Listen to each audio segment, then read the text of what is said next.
This is the 13th lesson of the online classes for To Kill a Mockingbird, in which we'll read and discuss chapters 20 and 21, the end of Tom Robinson's trial.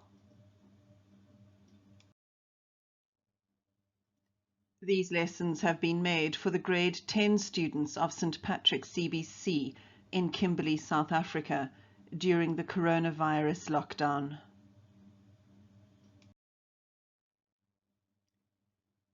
In the Heinemann Schools edition of the novel, we'll start reading from page 206.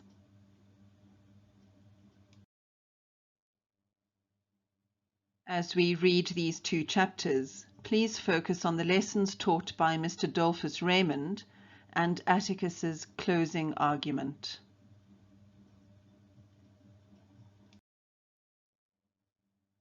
You'll need to analyze Atticus's speech to the jury very carefully using these two pages. The one on the left gives a list of 20 persuasive language techniques. My students will recognize these from the posters on my classroom wall. The worksheet on the right requires you to find quotes from Atticus's speech that use 10 of these persuasive language devices. As I read these chapters to you, highlight or underline the techniques that you find.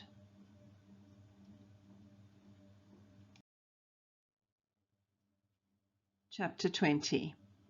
Come on round here, son. I got something that'll settle your stomach. As Mr. Dolphus Raymond was an evil man, I accepted his invitation reluctantly, but I followed Dill. Somehow I didn't think Atticus would like it if we became friendly with Mr. Raymond, and I knew Aunt Alexandra wouldn't. Here, he said, offering Dill his paper sack with straws in it. Take a good sip. It'll quieten you. Dill sucked on the straws, smiled, and pulled at length. He, said Mr. Raymond. Dill, you watch out now, I warned. Oh, Scout, it's nothing but Coca-Cola. You little folks won't tell on me now, will you? It would ruin my reputation if you did. You mean all you drink in that sack is Coca-Cola, just plain Coca-Cola? Yes, ma'am. That's all I drink most of the time. Well, then you just pretend you're half... Oh, I beg your pardon, sir. I didn't mean to be... Why do you do like you do? What? Oh, yes, you mean, why do I pretend? Well, it's very simple. Some folks don't like the way I live. Now, I could say the hell with them. I don't care if they don't like it. I do say I don't care if they don't like it right enough, but I don't say the hell with them. See? No, sir. I try to give them a reason, you see. It helps folks if they can latch on to a reason. When I come to town, which is seldom, if I weave a little and drink out of this sack, folks can say Dolphus Raymond is in the clutches of whiskey. That's why he won't change his ways. He can't help himself. That's why he lives the way he does. But that ain't honest, Mr. Raymond. Making yourself out badder than you are already. Oh, it ain't honest. But it's mighty helpful to folks. Secretly, Miss Finch, I'm not much of a drinker, but you see they could never, never understand that I live like I do because that's the way I want to live. I had never encountered a being who deliberately perpetrated fraud against himself. But why had he entrusted us with his deepest secret? I asked him why. Well, because you're children, and you can understand it. And because I heard that one, he jerked his head at Dill. Things haven't caught up with that one's instinct yet. Let him get a little older and he won't get sick and cry.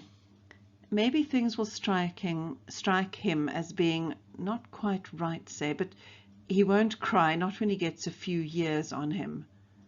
Well, cry about what, Mr. Raymond? Dill's maleness was beginning to assert itself. Well, cry about the simple hell people give other people, without even thinking. cry about the hell white people give coloured folks, without even stopping to think that they're people too. Or Atticus says cheating a coloured man is 10 times worse than cheating a white man. He says it's the worst thing you can do. Oh, I don't reckon it's... Miss Jean Louise, you don't know. Your pa's not a run-of-the-mill man. It'll take a few years for that to sink in. You haven't seen enough of the world yet. You haven't even seen this town. But all you got to do is step back inside the courthouse. Which reminded me that we were missing nearly all of Mr. Gilmer's cross-examination. Come on, Dill. You all right now? Yeah, glad to have met you, Mr. Raymond. And thanks for the drink. It was mighty settling. We raced back to the courthouse, up the steps, up 2 flights of stairs, and edged our way along the balcony rail. Reverend Sykes had saved our seats. Skip a paragraph. Atticus was halfway through his speech to the jury. He had evidently pulled some papers from his briefcase that rested beside his chair because they were on his table. Tom Robinson was toying with them. Absence of any corroborative evidence, this man was indicted on a capital charge and is now on trial for his life. How long has he been at it? Oh, he's just gone over the evidence. And we're going to win, Scout. I don't see how we can't. He's been at it about 5 minutes. He made it as plain and easy as, well, as I'd explained it to you. You could have understood it even. Did Mr. Gilmer? Shh, nothing new, just the usual. Hush now. We looked down again. Atticus was speaking easily, with the kind of detachment he used when he dictated a letter. He walked slowly up and down in front of the jury, and the jury seemed to be attentive. Their heads were up, and they followed Atticus's route with what seemed to be appreciation. I guess it was because Atticus wasn't a thunderer. Atticus paused, and then he did something he didn't ordinarily do. He unhitched his watch and chain and placed them on the table, saying, "With the court's permission." Judge Taylor nodded. And then Atticus did something I never saw him do before or since, in public or in private. He unbuttoned his vest, unbuttoned his collar, loosened his tie, and took off his coat. He never loosened a scrap of his clothing until he undressed at bedtime, and to Jem and me, this was the equivalent of him standing before us stark naked. We exchanged horrified glances. Atticus put his hands in his pockets, and as he returned to the jury, I saw his gold collar button and the tips of his pen and pencil winking in the light. Gentlemen, I shall be brief, but I would like to use my remaining time with you to remind you that this case is not a difficult one. It requires no minute sifting of complicated facts, but it does require you to be sure beyond all reasonable doubt as to the guilt of the defendant. To begin with, this case should never have come to trial. This case is as simple as black and white. The state has not produced one iota of medical evidence to the effect that the crime Tom Robinson is charged with ever took place. It has relied instead upon the testimony of 2 witnesses whose evidence has not only been called into serious question on cross-examination, but has been flatly contradicted by the defendant. The defendant is not guilty, but somebody in this courtroom is. I have nothing but pity in my heart for the chief witness for the state, but my pity does not extend so far as to her putting a man's life at stake, which she has done in an effort to get rid of her own guilt. I say guilt, gentlemen, because it was guilt that motivated her. She has committed no crime.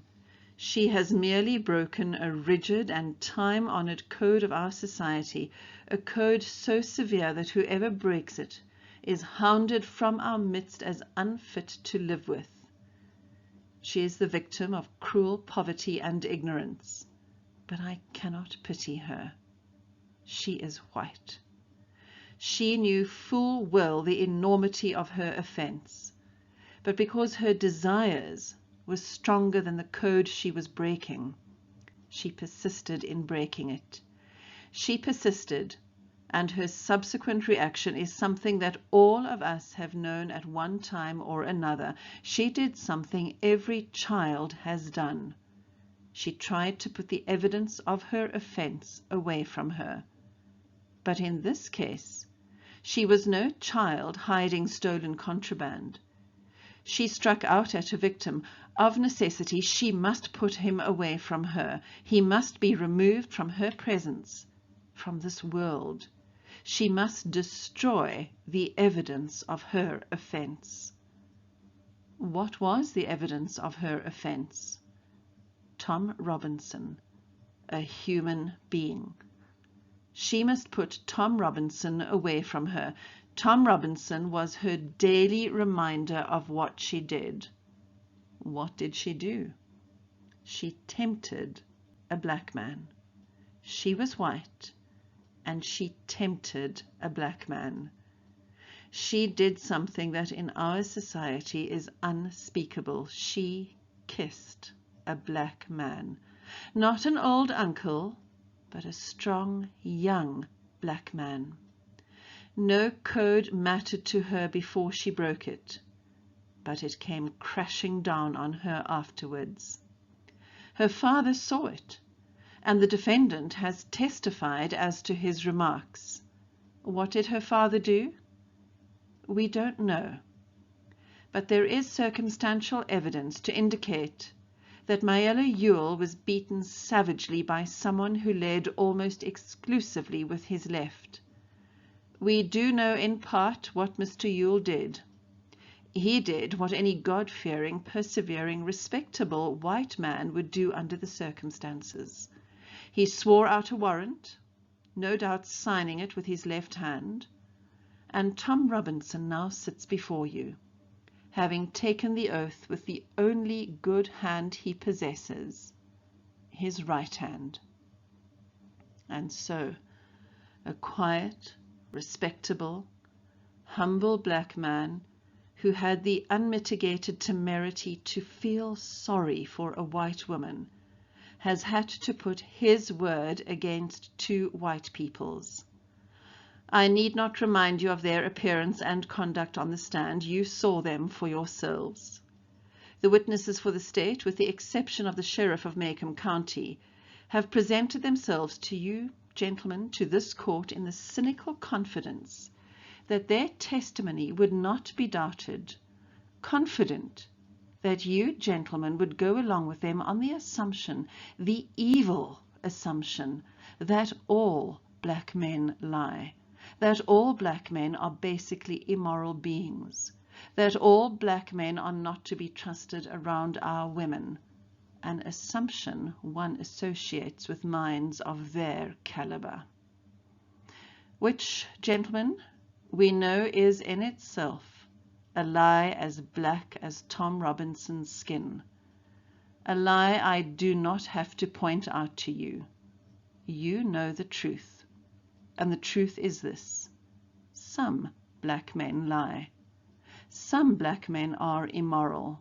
Some black men are not to be trusted around women, black or white. But this is a truth that applies to the human race and to no particular race of men.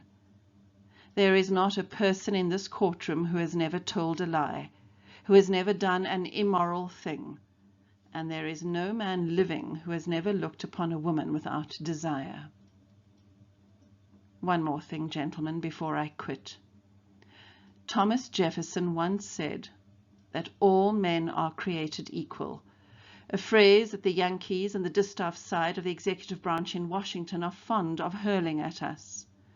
There is a tendency in this year of grace, 1935, for certain people to use this phrase out of context to satisfy all conditions. The most ridiculous example I can think of is that the people who run public education promote the stupid and idle along with the industrious, because all men are created equal, educators will gravely tell you. The children left behind suffer terrible feelings of inferiority. We know all men are not created equal, in the sense some people would have us believe. Some people are smarter than others. Some people have more opportunity because they're born with it. Some men make more money than others. Some ladies make better cakes than others. Some people are born gifted beyond the normal scope of most men. But there is one way in this country in which all men are created equal. There is one human institution that makes a pauper the equal of a Rockefeller, the stupid man the equal of an Einstein, and the ignorant man the equal of any college president. That institution, gentlemen, is a court. It can be the Supreme Court of the United States, or the humblest JP court in the land, or this honorable court which you serve. Our courts have their faults, as does any human institution. But in this country, our courts are the great levelers, and in our courts, all men are created equal. I'm no idealist to believe firmly in the integrity of our courts and in the jury system. That is no ideal to me. It is a living, working reality. Gentlemen, a court is no better than each man of you sitting before me on this jury. A court is only as sound as its jury, and a jury is only as sound as the men who make it up. I am confident that you gentlemen will review without passion the evidence you have heard. Come to a decision and restore this defendant to his family. In the name of God, do your duty. Jem, what did he say? In the name of God, believe him. I think that's what he said. Dill suddenly reached over me and tugged at Jem. Look yonder. We followed his finger with sinking hearts. Calpurnia was making her way up the middle aisle, walking straight towards Atticus. She stopped shyly at the railing and waited to get Judge Taylor's attention. She was in a fresh apron and she carried an envelope in her hand. It's Calpurnia, isn't it? Yes, sir.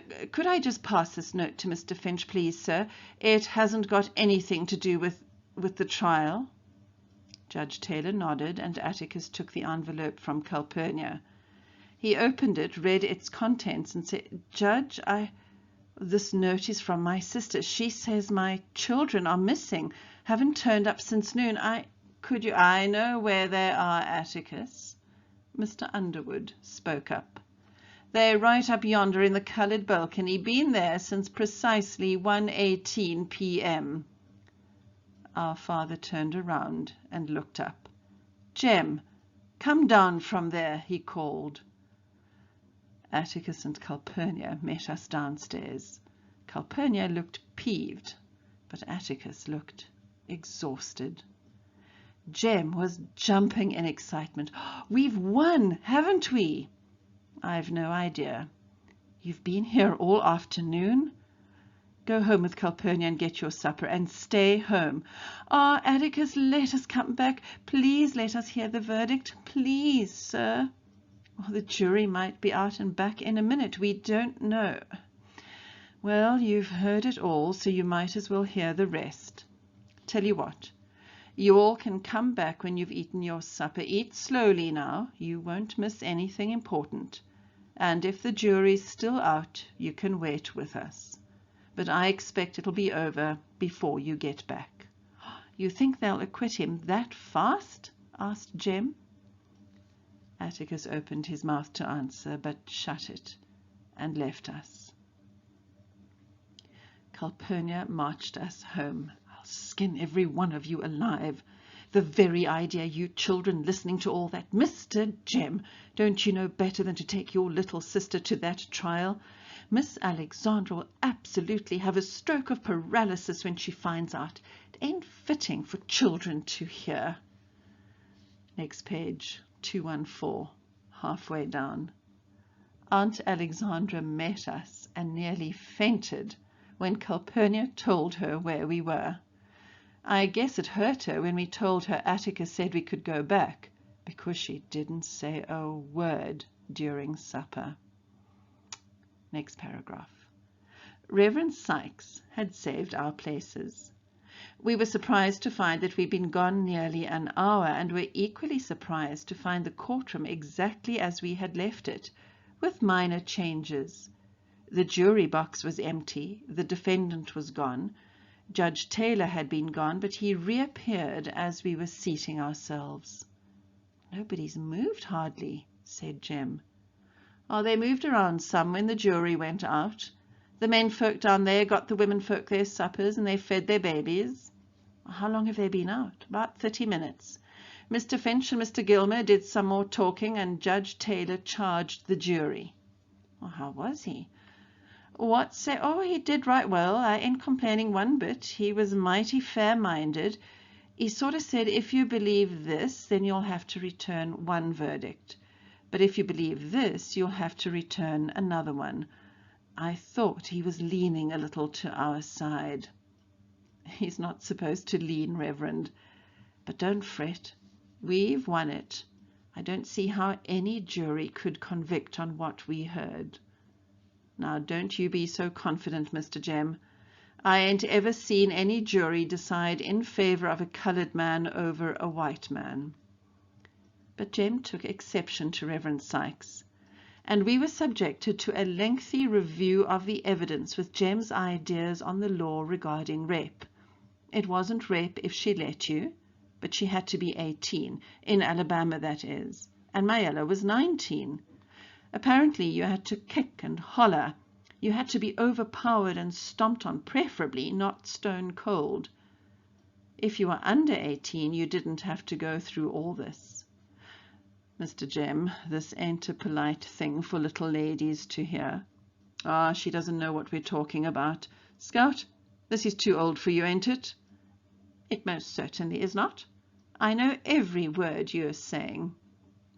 Well, perhaps I was too convincing, because Jem hushed and never discussed the subject again. "What time is it, Reverend?" "Getting on towards 8. I looked down and saw Atticus strolling around with his hands in his pockets. He made a tour of the windows, then walked by the railing over to the jury box. He looked in it, inspected Judge Taylor on his throne, then went back to where he started. I caught his eye and waved to him. He acknowledged my salute with a nod and resumed his tour. Page 216, halfway down. Dill was sound asleep, his head on Jem's shoulder, and Jem was quiet. "Ain't it a long time?" "Sure is, Scout." "Well, from the way you put it, it would take just 5 minutes." "Oh, there are things you don't understand." I must have been reasonably awake, or I would not have received the impression that was creeping into me. It was not unlike one I had last winter, and I shivered, though the night was hot. Almost a premonition. Page 217, second paragraph. Mr. Tate said, "This court will come to order." Mr. Tate left the room and returned with Tom Robinson. What happened after that had a dreamlike quality. In a dream, I saw the jury return, moving like underwater swimmers, and Judge Taylor's voice came from far away and was tiny.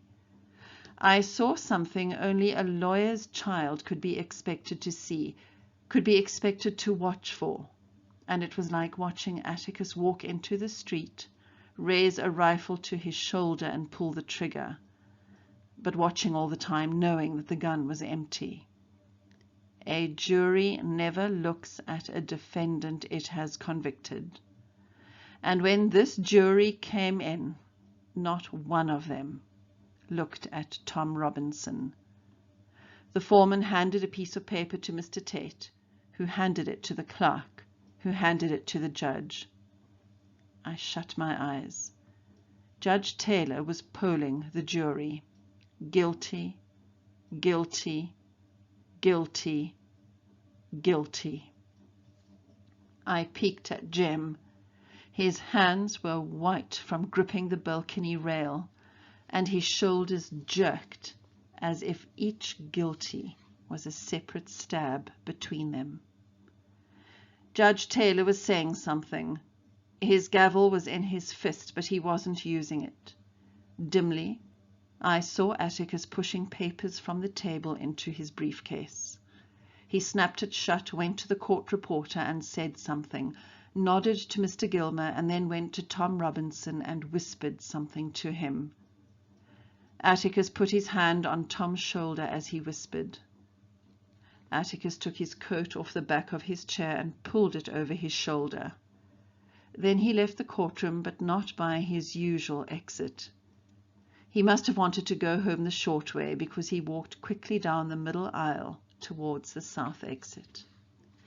I followed the top of his head as he made his way to the door. He did not look up. Someone was punching me, but I was reluctant to take my eyes from the people below us and from the image of Atticus's lonely walk down the aisle. Miss Jean Louise? I looked around. They were standing, all around us, and in the balcony on the opposite wall, the black folk were getting to their feet. Reverend Sykes's voice was as distant as Judge Taylor's. Miss Jean Louise, stand up. Your father is passing.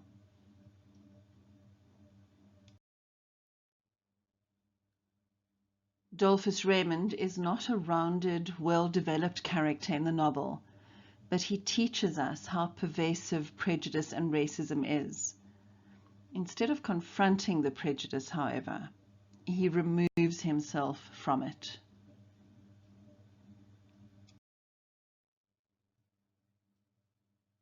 Atticus's closing speech is an appeal for justice and equality. It's obvious that Tom will receive neither.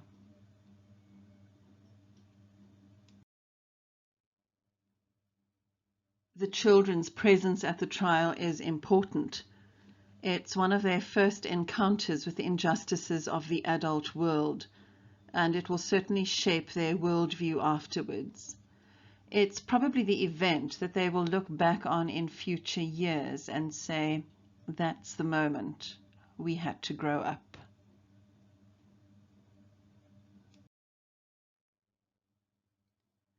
Atticus's defense of Tom is courageous. He fights the odds, but loses. The message is clear. Sometimes terrible things happen to good people. And the reaction from the black community, there standing for Atticus as he leaves the courtroom, is a mark of respect, appreciation, and gratitude. It's a supremely sad moment in the story.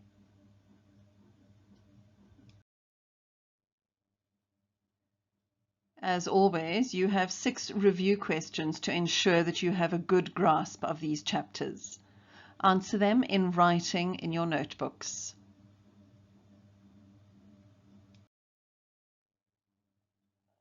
These 2 pages are very, very important. The work you do here is the preparation that you need for your end-of-year examinations. Do this thoroughly. You'll reap the rewards in the finals.